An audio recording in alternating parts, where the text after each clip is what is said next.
Your energy is a commodity.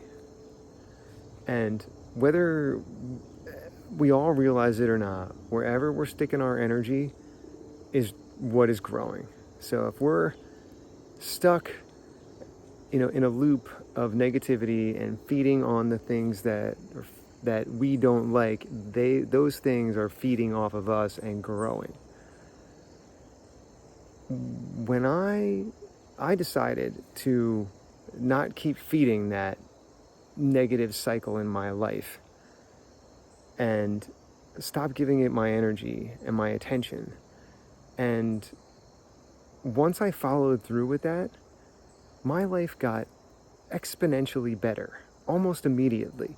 And it's just constantly been getting better and better because I'm focused on the things that truly bring me joy, that, make my heart sing, and it's not that I'm ignoring everything else necessarily, but I'm choosing where I'm going to put my attention.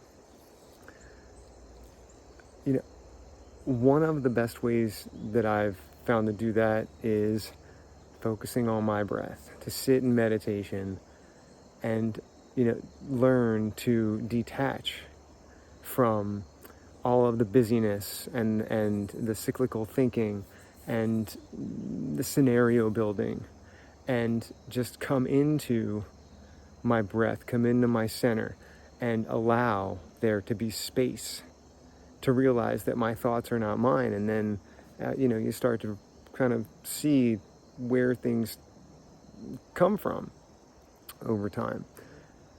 By doing this, you learn not to react. You learn to pause and act. And I really, it's a lot like the whole Matrix thing where like Neo sees the bullet coming at him, and is able to move out of the way or grab it in the air. That's a lot of what scenarios feel like to me. Like when I'm in a situation, it's almost like things slow down because I'm not caught up in my thoughts and in patterns that just go on and on. There's so much shit going on right now, in the world. It's piling on, and it feels like it's getting louder and louder, right? Why?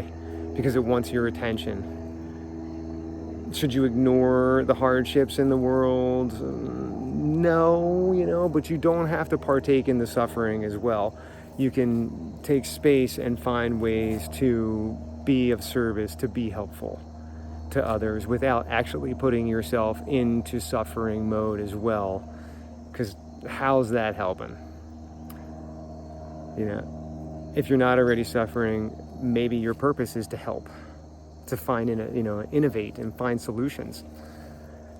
So, we're at a time right now. Today's the new moon in Libra was today, and I am not an astrologer, but I'm a big fan, astrology buff. And it's at the South Node, and what I know about Libra is it's the scales, it's balance. And I know the South Node is our collective past, so we could look at that as we need to bring our lives into balance and let go of the things that, where we've been, those scenarios that we've been living over and over again. So, and that's like the dime store astrology info there. There's so much that's going on right now. It's nuts.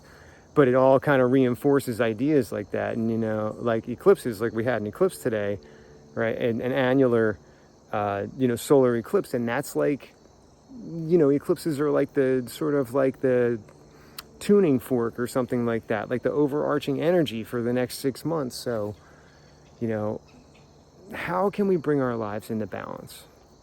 And these are just thoughts that I was having because, if no one told you, you're awesome and I want you to do well, I want us all to do well. I want us all to win and feel like we're living the life that we all want to live and succeed. And, it's a journey, all of it, and that's part of it. The fun is the journey, right? But if you perhaps can take some time to come into your breath on a regular basis, listen to your body, and work with what feels right to you and put that first. It's not selfish. Self-care is not selfish.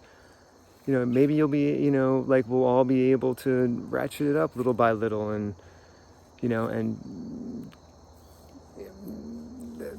really, really glow. It's my thoughts for today. I hope you're great. Good luck out there. Peace.